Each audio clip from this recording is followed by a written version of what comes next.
নোয়াখালীর মেঘনার বঙ্গোপসাগরে জেগে উঠেছে নতুন ৩০টি চর। এখানে কয়েক হাজার একর নতুন ভূমি যুক্ত হতে চলেছে বাংলাদেশের ভৌগোলিক সীমানায়। এর মধ্যে ১,৬৪,০০০ একর চরাঞ্চলের জমি ভূমি মন্ত্রণালয়ের নথিভুক্ত হয়েছে। বিচ্ছিন্নভাবে কিছু চরে ধান চাষ, গরু, মহিষ ও ভেড়ার চারণভূমি গড়ে উঠেছে। গবেষকরা বলছেন, জেগে ওঠা চর অর্থনীতিতে ভূমিকা রাখবে। বঙ্গোপসাগরে প্রায় ৩,০০০ বছর ধরে জেগে আছে সন্দ্বীপ। বহু বছরের ভূমিক্ষয় ও পলিমাটিতে গড়ে উঠেছে এই দ্বীপ জনপদ। ১৯৮৯ থেকে ২০২৫ পর্যন্ত ৩৬ বছরে সন্দ্বীপের পাশেই জেগে উঠেছে ঝাঁঝার চর বা স্বর্ণদ্বীপ ও ভাসান চর। পরে ভাসান চরে রোহিঙ্গা শরণার্থীদের স্থানান্তর করা হয়।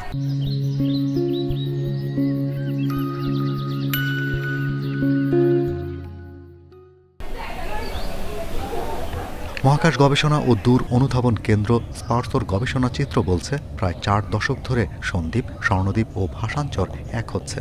নোয়াখালীর হাতিয়া মেঘনা বঙ্গোপসাগর ঘেঁষে সবচেয়ে বেশি চর জাগছে। এখানে চর ঘাসিয়া, ঢালার চর সহ ৪টি নতুন চরে জনবসতি শুরু হয়েছে। এছাড়া বেশিরভাগ বেলাভূমি, গরু, মহিষ, ভেড়ার চারণ এলাকা হয়ে উঠেছে। হাতিয়া দ্বীপের আশেপাশে এলাকায় এমন আরও ৩০টি নতুন চর এখন দৃশ্যমান। ২.৫ বিলিয়ন টন প্রতি বছর আমাদের বঙ্গোপসাগরে পলি জমা হয়। আমাদের বাদাম, তারপরে সয়াবিন, ইভেন এবং দেখা যাচ্ছে ধানও খুব ভালো হচ্ছে। আমরা উড়িদ চরে দেখা যাচ্ছে এখন প্রচুর ভালো ধান হচ্ছে। তো এই ধরনের ফসল উৎপাদনের ক্ষেত্রে একটা ভালো সুযোগ তৈরি হচ্ছে। আরও কিছু পরিকল্পিত আকারে সেখানে যদি টুরিস্ট স্পট গড়ে তোলা যায়, তাহলে বাংলাদেশে কক্সবাজারের পরে এটিও একটি অপার সম্ভাবনার দিক।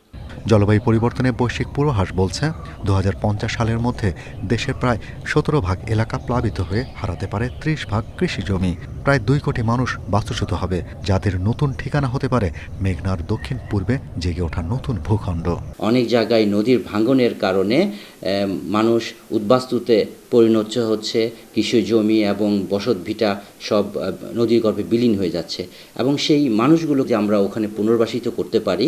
এই চরগুলা যেখানে জেগে উঠছে, এই জেগে ওঠার জায়গায় দেখতে হবে যেন ইলিশের বা অন্যান্য মাছের মাইগ্রেটরি রুটগুলো বন্ধ না হয়। তাহলে সেই ক্ষেত্রে কিন্তু মাইগ্রেটরি রুটগুলো যেন চালু থাকে, সেইখানে প্রয়োজনে ড্রেজিং করতে হবে।